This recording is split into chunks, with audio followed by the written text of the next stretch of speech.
the fast and somewhat uncoordinated recovery across regions and sectors implied indeed bottlenecks in supply chains and longer periods to fulfill orders.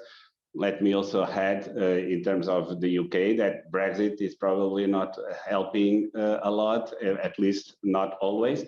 So these supply and demand factors, in my opinion, are temporary, and they implied transitory price pressures.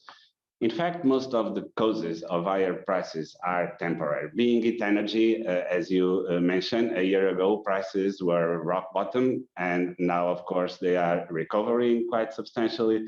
Fiscal measures were reversed, for example, in Germany, and supply chain bottlenecks and demand pressure are putting pressures on prices. This is something that is very clear.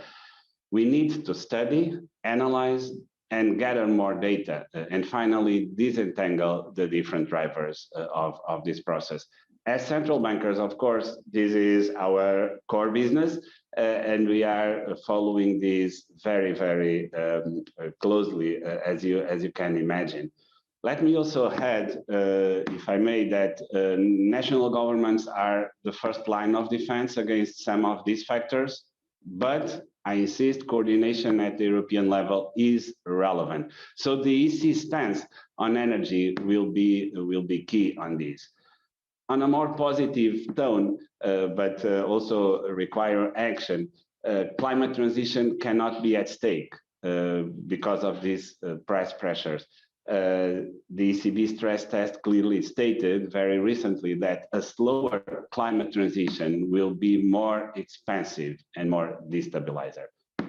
The connection with this, with monetary policy in the Eurosystem is very clear, but also our forward guidance is very clear. We will not respond abruptly. And there are three conditions to be met under our forward guidance, and they are not yet met, so we are not yet there. Mario, it seems to me that central bankers are almost trying to find reasons why inflation isn't coming back into the system, when actually part of your goal is to have some inflation back in the system as well. Well, why is it that when I talk to you and other central bankers, it's like there are so many reasons why central bankers give me of why it's not real inflation, it's not long term, but actually what we want to see is a decent amount of inflation baked into the system, albeit not at 1970s level. We want to see wages go up. We want to see people improving their lifestyles. Why are central bankers so reticent to admit that actually some of the positive effects of inflation as well as the negatives? Yes, you are absolutely right. It looks like there's a paradox here, but it has to do with the sort of errors that we don't want to commit this time. We were fooled by some news on inflation in the past, which prompted us to act in a wrong way. So we don't want definitely to commit the same sort of errors this time around. One reason for that, the piece by President Lagarde tells us the story completely. We need to guarantee favorable financial conditions to all sectors in our economy as we go out of the crisis, and we are not yet there. We are not yet out of the woods in terms of this crisis.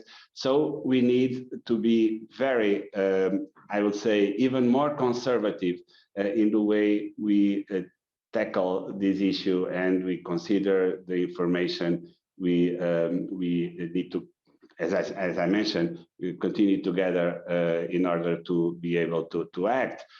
It's not that we are not pleased to see that, for example, the change in monetary policy strategy by the ECB will anchor inflation expectations at 2% in the medium term. We already see something going on that front, but indeed, when we look at our projection horizon, inflation is not anchored yet at 2%. So we need to continue our set to deal with the set of our policy instruments, which go well beyond PEP, of course, but there are a few other instruments that we need to consider in order to reach this aim, which is a 2% inflation. Right. Hi, I'm Joanna Bersecci, and thank you for watching. You can check out more of our videos by clicking on the boxes on the screen. And don't forget to subscribe to our channel for more from CNBC International. Thank you for watching.